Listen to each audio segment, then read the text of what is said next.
Um, so then in 1997, you had a situation. Well, I had a few more albums. I had the Lost Generation album before Hmm. that came out in 1996, which a lot of people say that was one of their best albums for me.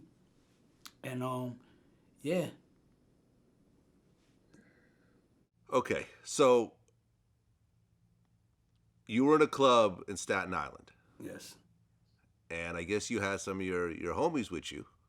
Uh, So, I wouldn't say homies. I guess whatever you. well, you had some people. You weren't solo. You had some people with Well, you. I never felt solo anyway because I felt I was at home. So I felt the whole Staten Island was my family. I thought the whole Staten Island was my big brothers. So I was a little naive in that at that time.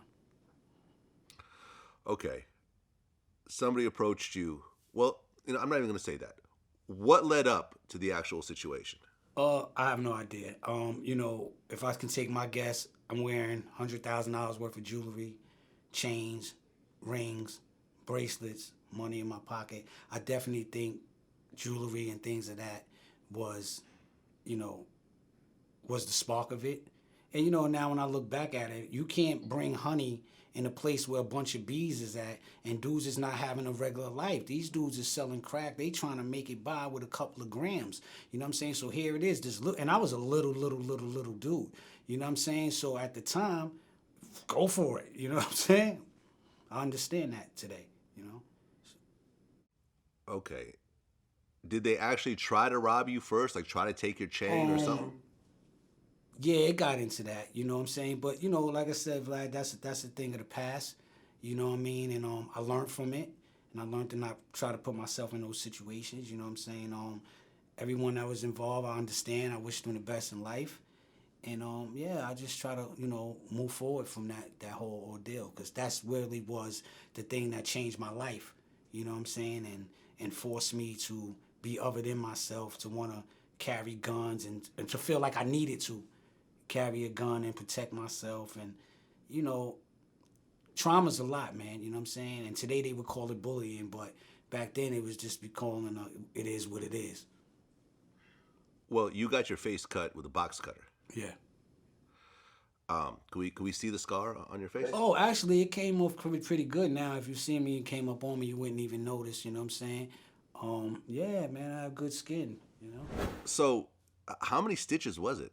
Well, it was about 350 stitches, inside and outside. Yeah, Wow. yeah. I mean, because people talk about a buck 50. I mean, you got double that. Yeah, yeah, and at first when it happened, again, I wasn't in the street at this time. So to me, it was like, holy shit, this shit is real. It's one thing about rapping some things in your neighborhood or what you're seeing to actually becoming a victim now. So when you become a victim, you don't know what to do. You know what I'm saying? So you just all over the place. Now you start getting paranoid. You don't know who to trust, who's coming at you. You know what I'm saying? So then you sometimes you make not the best decisions. You know what I'm saying? And I made a lot of things that probably wasn't the best decision to make. But no one's exempt from mistakes, and I own my mistakes, and I stand up to them regardless of what I do. You know what I'm saying? But what I'm not gonna do is take responsibility for things that I didn't do. You know what I'm saying? So when I didn't do something, I'm not gonna cop out. I'm gonna ride all the way out with the truth. You know? Well, I remember in one of your old interviews, you talked about how the guys that are with you didn't do anything to help you at all. Well, like I said, you got to understand where I'm from. I'm from Staten Island. Staten Island is not that big. So when you have a community of people, all of us know each other.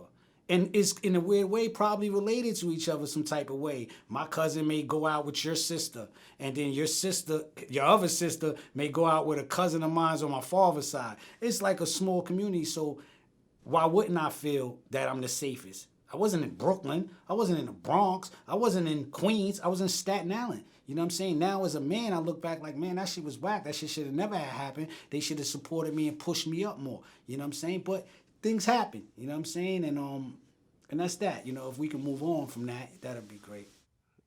Sure, I respect that.